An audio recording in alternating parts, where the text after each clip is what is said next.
Better.com is at it again, getting horrible headlines again. It's not been a good couple of months for them. In this case, they laid off a bunch of employees, which would be bad enough, but the way that they did it was even worse. So they did these mass layoffs.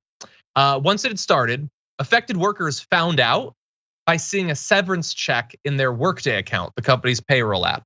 They got the check before they got notified that they had been left off. There's no good, or laid off. There's no good way to be laid off, obviously. But this is among the worst ones, I think. You just get a check and it's like, peace, that's it for you.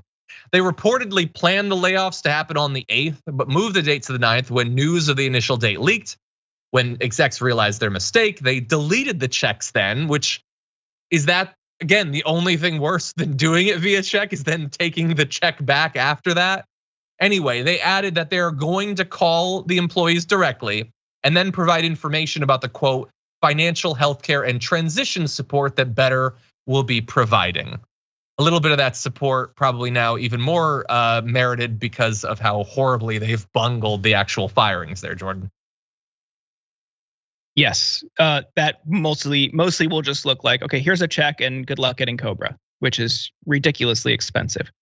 But these types of mass layoffs, as bungled as they are a reminder to people on the importance of organizing your workplace.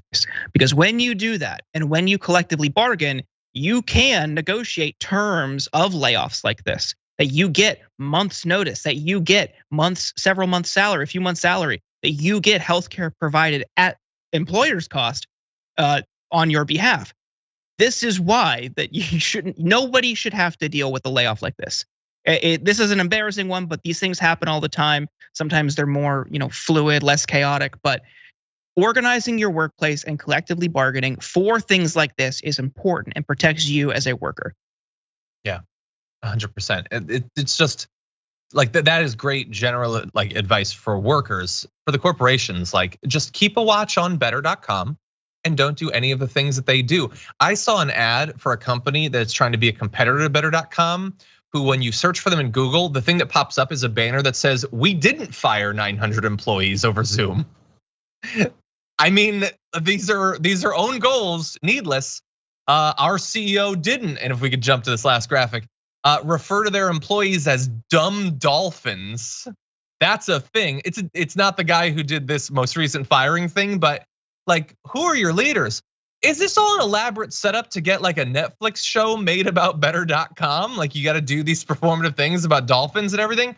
This is terrible, and it's just we try to make sure that we spotlight the absolute horrible conditions for working people, the complete lack of respect, the training that the media does for workers to turn on each other, to not have any expectation that their lives should ever be better.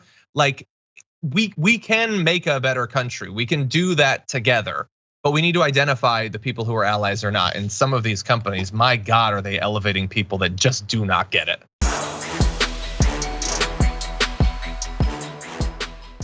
For more political news breakdowns, interviews, stories of activism, and me trying my hardest to care about the occasional big celebrity news story, subscribe to our YouTube channel at youtube.com/The Damage Report. And you can ring the bell wherever it is so you don't miss anything.